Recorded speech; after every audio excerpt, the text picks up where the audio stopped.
Yeah, good evening. See, I will quickly run through yesterday's example, which it got mistake. That is why it was not getting zero. See, whatever entries I have passed on 3 years basis, but actually it has to be passed on monthly basis or on yearly basis, not on 3 years. Just to show you the example, to make it easy, I have done this way. Okay, so the difference, whatever is coming here. See this difference, whatever I am showing 20,000, 5,000, 10,000. This difference is I have taken for 3 years together.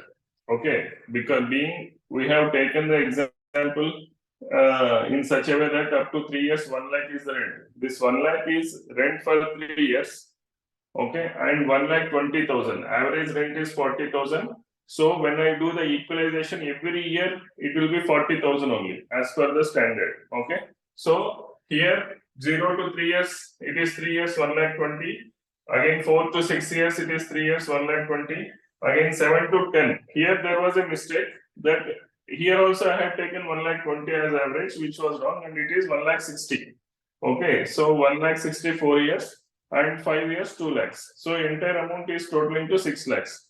So you do as per agreement. This is the billing and this is the as per standard. So what you have to do, whatever the difference on yearly basis you get between these two numbers, you will make the entry as notional debtors account debit to notional income.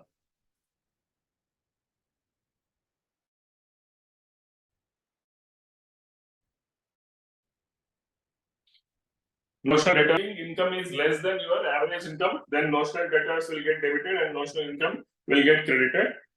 Where the billing income is more than average income, then it will be notional income account debit to notional debtors, because here you have accounted as per billing and you have to increase your income to the extent of to reach that average income. That's why you are crediting income and debiting debtors.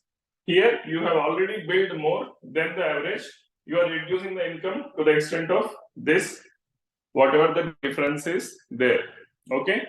The same logic applies even to the tenant also. Tenant also has to take similar entries as an expense also. Okay. So that you have to keep in mind.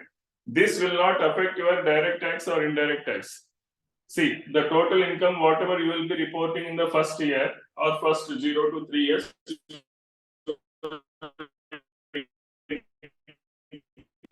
increasing your income, and you not consider it as your income, you will do in adjustments that income not to be considered, that you will reduce it. Okay, this will not affect your direct and indirect taxes. Okay, so you go through the Excel. If you get any doubt, you can tell me. Okay, now we will move to further.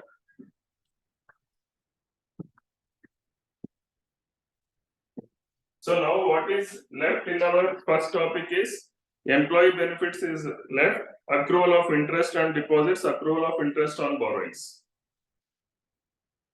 So employee benefits. Let me take employee benefits.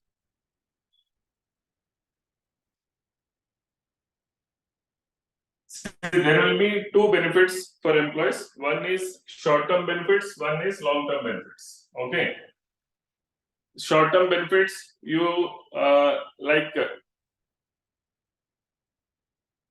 bonus. Okay. This you can say some incentive, bonus. Why I am calling this as short-term benefits is it has to be given to them within a period of 12 months. See, whatever bonus an employee earns during the financial year, say 22-23, it has to be paid by 23-24, or it will be paid in the same year by March. Okay. So these are the short-term benefits, and there are like gratuity. Okay. Unutilized leave salary, paid leave. Okay, which they are eligible, which they are eligible for encashment. Then it is all long-term benefits, and these long-term benefits will be paid only at the time of retirement or at the time of leaving the organization. Okay, so for this, you all know, as per the norms, they have to get actual valuation and then they have to take the expenses into books of accounts. They have to make provision. Okay, so there are various methods of arriving at what is the liability of various, whether if it is leave salary, whether it is gratuity, okay, superannuation fund. There may be various benefits, though I'm not getting into those calculations. Even I will not be able to. I'm not expert in that. So the expert person will take the data of the employees, their age, their service in the organization, and what is the expected service, average expected service of people in the organization. All those various factors they take into account, and they give you a tabular saying that gratuity may be so and so amount, leave salary may be so and so liability as on 31st March 2023. Year end they will give some value that this would be the value of so and so benefit which may occur as a liability to you. Okay, so if this particular liability is more, see, there will be 31st March 2022. You would have already taken some liability as provision. Now 31st March 2023. Okay, here there will be some new figure depending upon the more number of people joined the organization, or depending upon these existing people service is getting increased, then the provision also will be required higher.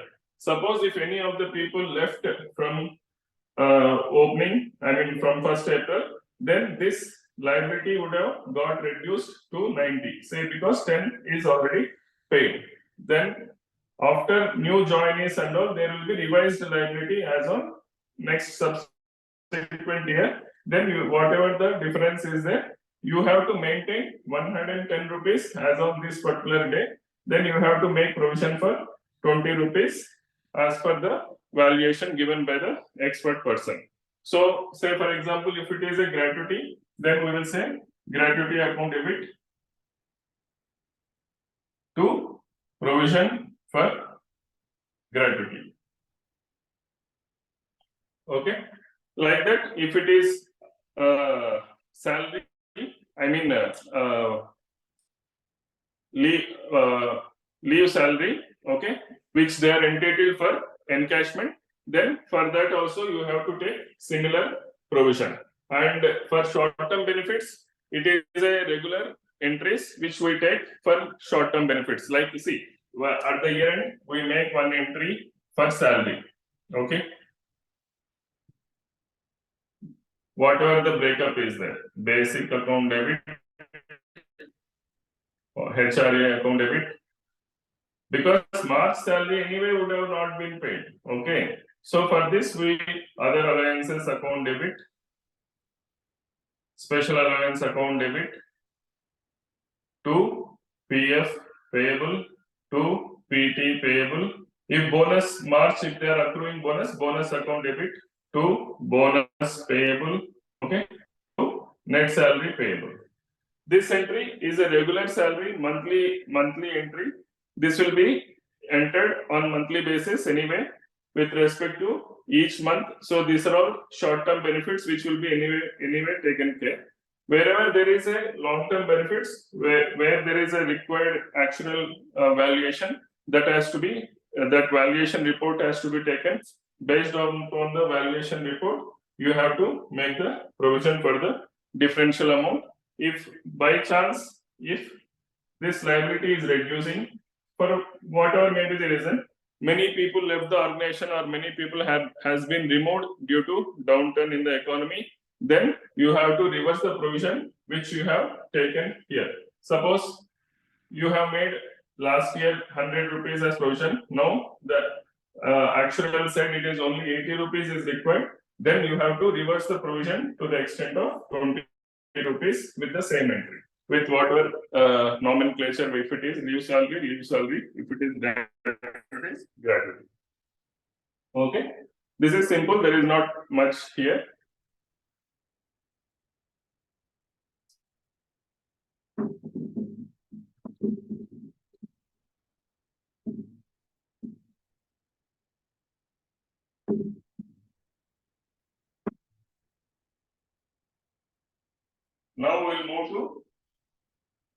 accrual of interest on deposits, and interest on loans.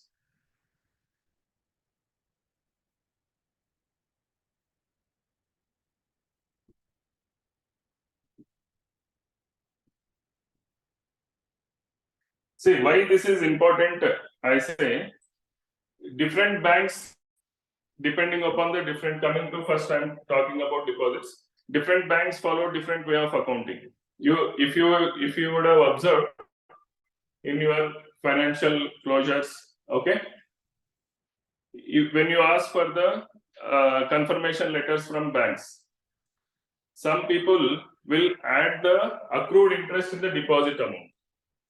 See, actually it is not depending upon the bank, it may be depending upon the deposit, okay, and it may be depending upon the instruction given at the time of making the deposit also. See, when I am making the deposit, there will be a question, say, asking that whether you want the interest or the time of maturity, or you want the interest on quarterly basis, half-yearly basis, or yearly basis, whatever may be the reason. In depending upon that, even your entries has to be in the same fashion. You cannot just say, sir, there are, say, for example, deposit 1 and deposit 2. In case of deposit 1, it is on maturity. Interest is payable on maturity. In case of deposit 2, quarterly. Okay. So, in case of first deposit 1, on 31st March 2023, say for my deposit account is 1 lakh, deposit amount base amount is 1 lakh, and accrued interest is 10,000. Okay, and this deposit is getting matured after 31st March 23.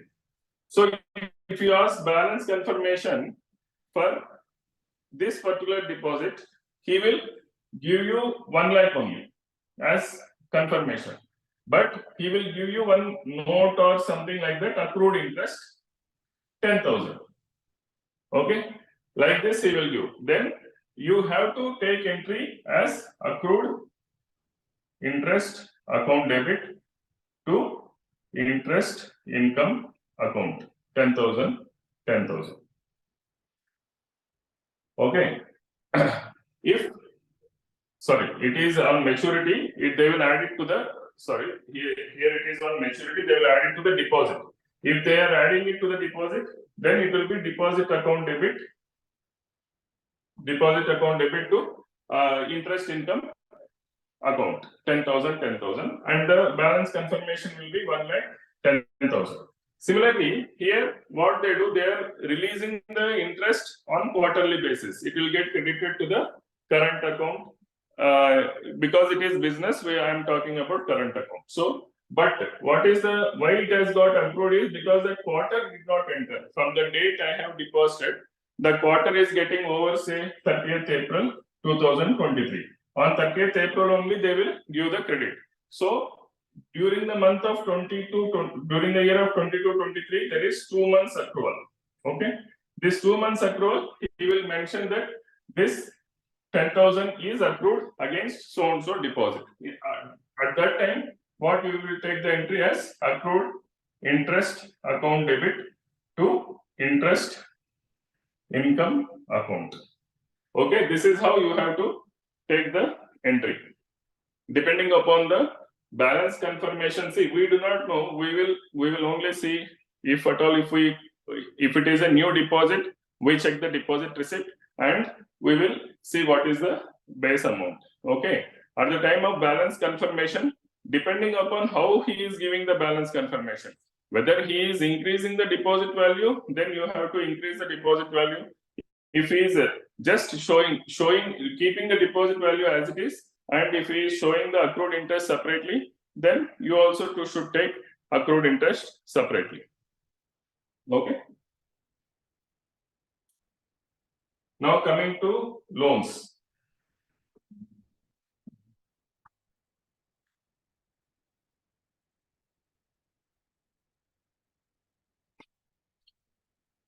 Coming to loans, see, there will be term loan, there will be CCOD. Okay. These are general loans which are taken by businesses. Okay. In case of term loan, there will be EMI, and EMI will be due on particular day. See, usually what there may be date of 7th of every month, okay, or 30th of every month, some date, it can be any date, okay.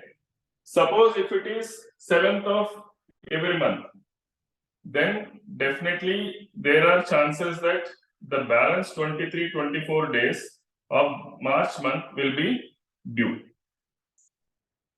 See, though they would have paid 12 months installments, 12 months EMIs are paid, 12 months interest is paid, still there will be 24 days due during March month loan. Okay, so that you have to see. Even banks also will accrue this income. Okay, they will also accrue this income as per accrual basis. They also are supposed to take it as income. Fine. So you have to calculate interest. If suppose if bank is giving the interest amount, well and good. Otherwise, you have to calculate 24 days interest due, and you have to definitely take as expenses. And another important point what you have to remember is, if it is not a bank, okay, if bank there is no TDS. If it is not a bank, then you have to deduct TDS also for the accrual. Interest accrued on loan account debit to loan account to, or you can say provision, because if you take loan account, then your closing balance will not match. Provision for interest on loan to TDS payable. See, TDS will not come other than banks. If it is bank, then TDS will not apply. Otherwise, 194 TDS will apply. So you have to. Otherwise, what will happen if you don't deduct TDS? Then it will be disallowed to the extent of 30% in your income tax computation. So you should keep this in mind. You cannot just see, okay, I have seen the loan account, 12 EMIs are there, 12 interest entries are there, fine, everything is good. No, it is not right. You have to see what is the due date, and you have to take provision. And similarly, you have to reverse the opening provision. Okay. See, similar like this year, how you have taken the provision. Somebody would have taken the provision during the last year. That's why when I said the provision for expenses and losses, I said all opening provision, you should have a breakup of the opening and closing provisions. Then you will know, okay, they have already taken so much of provision in last year to this extent. So I will reverse it and I will pass this entry for the closing provision. Okay. This is the with respect to interest on loans. And if TDS is applicable, then you have to take the TDS liability and pay it. Fine. So with this, the first topic with respect to entries is over. Okay. Now there is another small portion which is there are no entries for this, but you have to have numbers for closing the financials. Okay. So if you see my content which is given, there I have given only identification, no entries required. Okay. In that, advances received from customers. See, there are say 50 customers.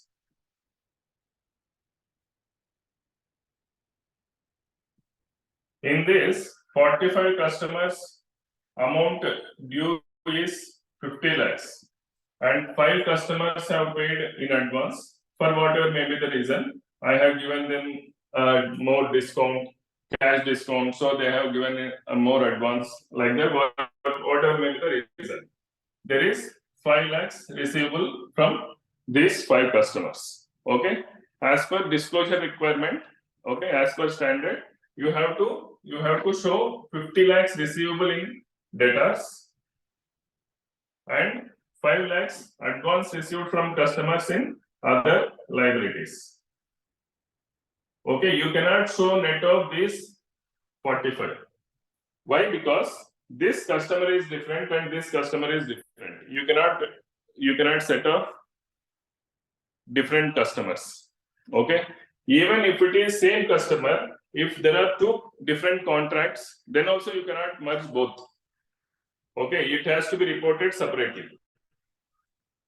So these things, there is no entry here, but you need not take any entry. But when you are preparing the financials, you have to show 50 lakhs in debtors. Means first you should have list of customers and you have to do the working, whoever has paid in advance, and you have to take them to the advances received in customers as a current liability. Similarly, there are, like customers, there are creditors also.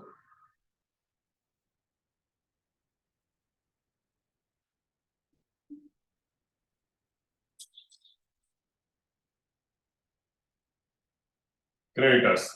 Okay, here I am not saying advance paid to creditors. It is similar way like how you have taken advances from customers, like you would have given advances to creditors, then you have to show it on the asset side. But here there is another aspect, that whether it is a capital advance, capital creditor,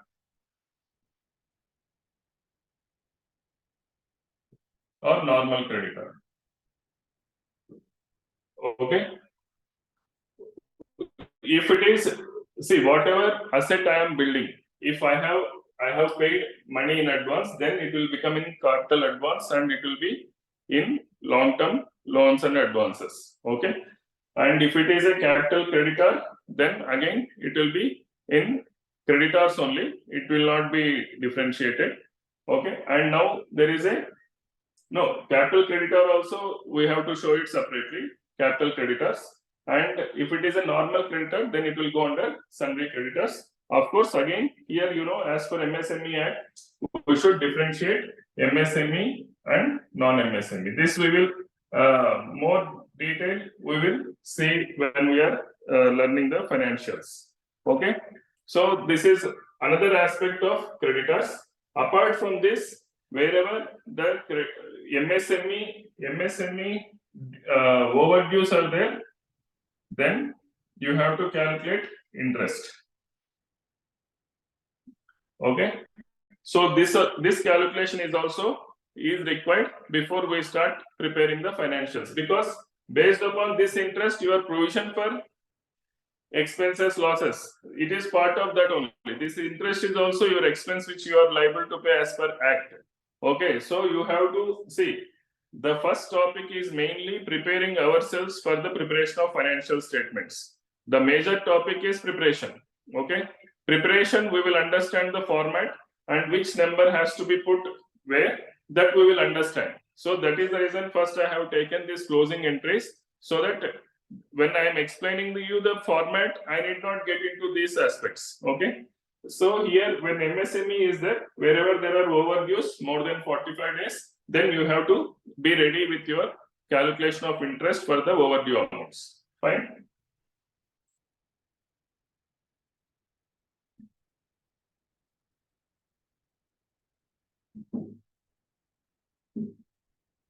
Next, coming to contingent liabilities. This is also an important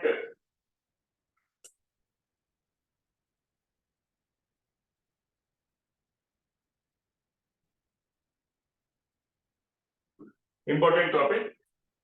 Okay, so one is capital commitments.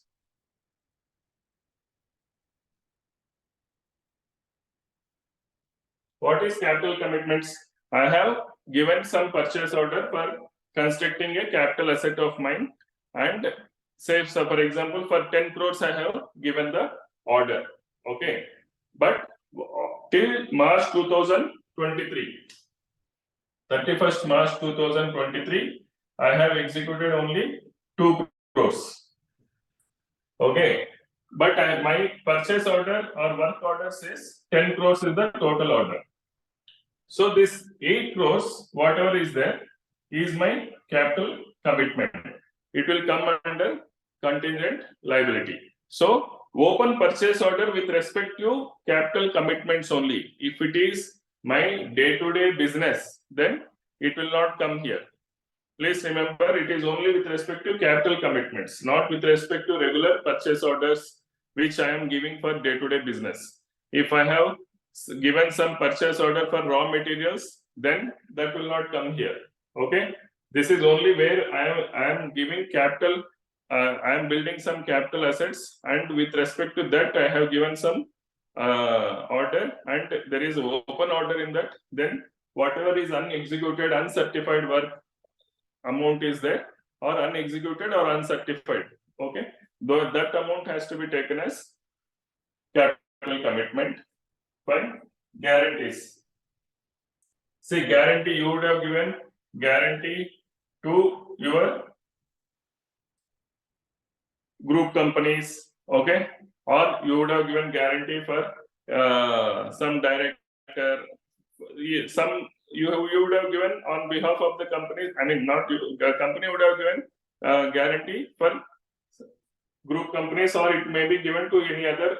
Suppose this company is also a partner in some other organization, then for that purpose you would have given some guarantee. In those cases, you have to take it as a contingent liability, because that guarantee may come as a liability at any time due to non-performance or whatever may be the reason. So that has to be. See, these figures you should know. Here I am not talking about disclosure only. You should have all these figures in hand. Then only you will be able to complete your financials. Okay. This is like a checklist. Whatever entries I have been telling you, and whatever the points now I am telling you, which are not required for entries, but it is required for completing the financials, then only you will be able to complete your financial. Otherwise, it will not be complete. It will be half cooked. Next, lien amounts. See, lien amounts, we spoke about deposits. Okay. If you just say, I have 10 lakh deposit in so and so bank, but this deposit you would have given as a lien to local authority for some permission. If as a layman, if you don't mention the lien on this 10 lakhs, as a layman, I will assume that this is a free deposit, right? Which is not true. Then I will not have any share in this 10 lakhs only. Okay. So it is important to identify wherever there are liens. See, when you take balance confirmation from bank, they will immediately mention if there is any lien in that particular account. Okay, those things you have to, wherever, suppose there are 10 deposits. In 10 deposits, there are 3 deposits which have got lien. Okay, so total of those 3 deposits have to be taken under contingent liability, not contingent liability. It has to be identified and it has to be mentioned in the financials. So you should know which are those deposits and what is the amount totaling to. Okay, out of 50 lakhs deposits, 10 lakhs, 50 lakhs deposits, 10 lakhs is under lien. Like that, you can identify and keep it, and which are these deposits. Okay. Next, mortgage outstanding details. Like lien, you would have given some fixed assets as a mortgage. Okay, even that you have to identify, and you have to see which are those assets which are mortgaged to bank and what is the loan outstanding against that particular mortgage. You should know the values. Okay, these are some important points which respect to contingent liabilities and current and non-current assets. Coming to next point.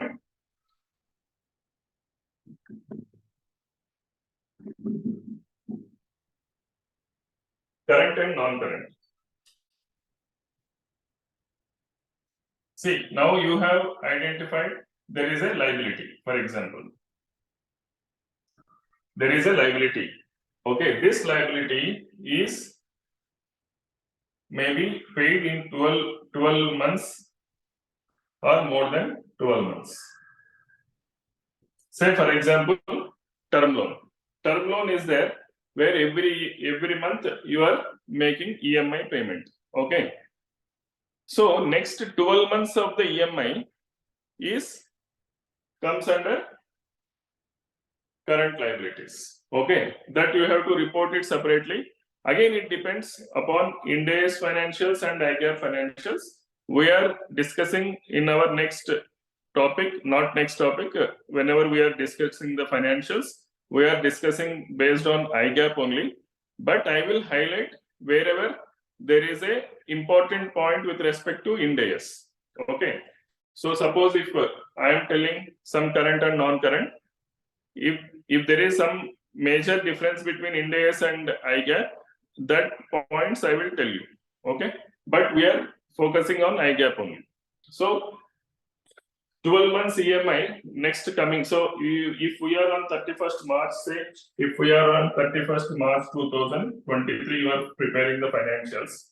Say if 10 crores term loan is due, and every month you are paying some, say 20 lakhs. So next 12 months 2.4 crores is current liability, because it is payable within 12 months. That you have to see why this is required. Otherwise, whatever the ratios you are preparing will go wrong. If you don't differentiate current liabilities and non-current, then your ratios will go wrong. Okay, so then the person who is looking at your financials will not get a right picture, right? So you have to identify whatever the current liabilities are there, and you have to accordingly bifurcate. Okay, there is no entry here. See, your total liability of 10 crore will remain same, but in 10 crore, you will show current liability as 2.4 crore and 7.6 crore as non-current liabilities. Okay.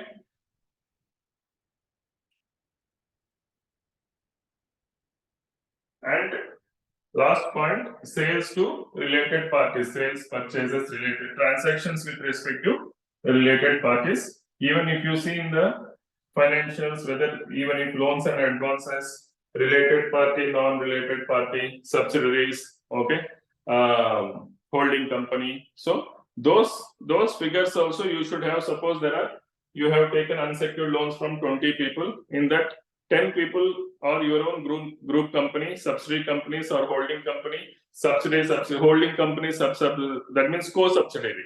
So, for example, H is the holding company. There are S1 subsidiary, S2 subsidiary for H, and there are transactions between these two. Then this will also become a related party. So whatever the transactions between S1 and S2 also will come under related parties, because they both have same holding company. Okay, they are co-subsidiaries. Fine. So depending upon, you should have, if you are going any audit for any big organization, you should know what is the tree. See, because they will have multiple companies. Okay, and there will be one holding company. You should understand what is their hierarchy and what is the tree of the organization. Then you will be able to give right disclosure in the financials. Okay, so you should, wherever the loans and advances transactions are there between related parties, you should identify what are the transactions entered during the year and what is the outstanding. Okay, what is the income. All these things you should have those numbers, so that you will be able to put it in the financials. Fine.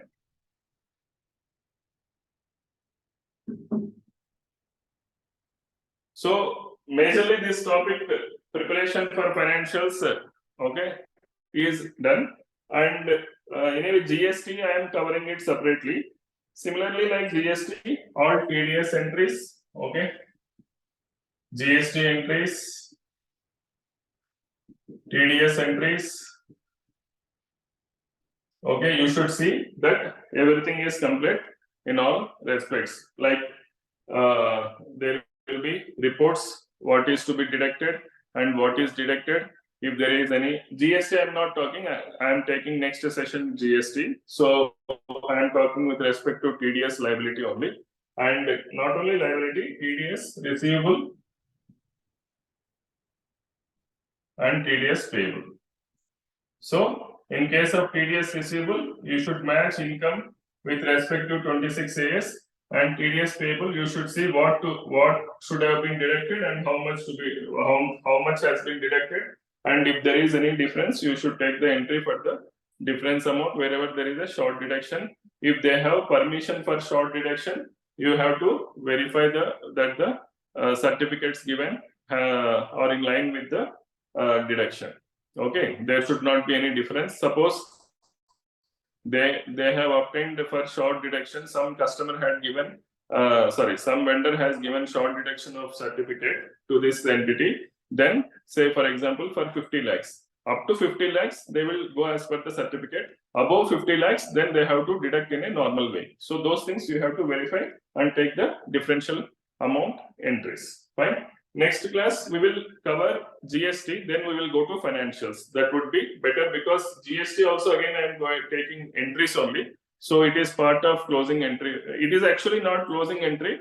It is regular entries, but still I want to because I have seen many people passing left and right entries for GST. So that is the reason I thought let me teach you my view of entries for GST. You see, you can. I am not saying whatever I am going to say for GST entries is the right way, but I feel it is more logical way than now. If you see many people, accountants, what they are doing, they will see the closing balances in the input ledger, and they will pass the entry, one closing entry, they will adjust and make the entry. Okay, that is not the way it has to be passed. So I will explain you in detail. I will show you, because you are also working in an audit firm. I will show you one tally entries so that you will also have clear understanding. Fine. So I am done with the first topic. We will move to GST entries in the next topic. Then after completing GST entries, we will go to financials. If you have any doubts, let me know. If you didn't go through that Excel of notional income, just go through. If you have any doubts, let me know.